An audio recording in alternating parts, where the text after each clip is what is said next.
I'm Joe Torre, and this is Baseball Talk.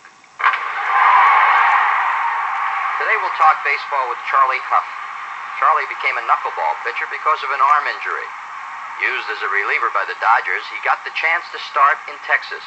Well, I think a knuckleball is suited to being a starting pitcher. When I started as a knuckleballer with the Dodgers in the early 70s, I was a relief pitcher primarily because that was the only way I could make the team. And when I came to the Texas Rangers, the best thing that they needed, the thing they needed the most was starting pitching, and they gave me a shot at it and been in there ever since.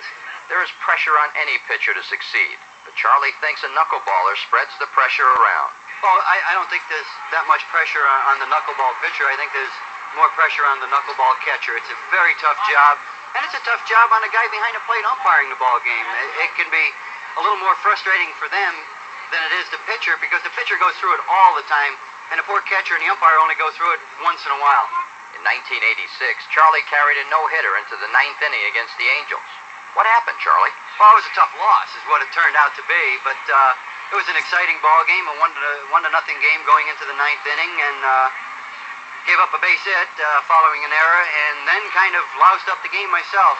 On a strikeout, forgot to cover the plate with a man scoring, and that was a tough night walking home, off the mound, losing a game in the ninth inning like that. Charlie overcame physical problems to make it to the big leagues, and after 17 seasons in the majors, it's still a great game. I think the most important thing is to have fun playing it, enjoy it. If you can't enjoy it, it's probably not worth doing. And to the kids that have a little bit of talent, maybe above the average player, take advantage of the education you can get by being an athlete, and try and get into a college and then have fun. If you can play it for a profession, go ahead. But I think the education is really important. Thanks, Charlie. For Baseball Talk, I'm Joe Torre.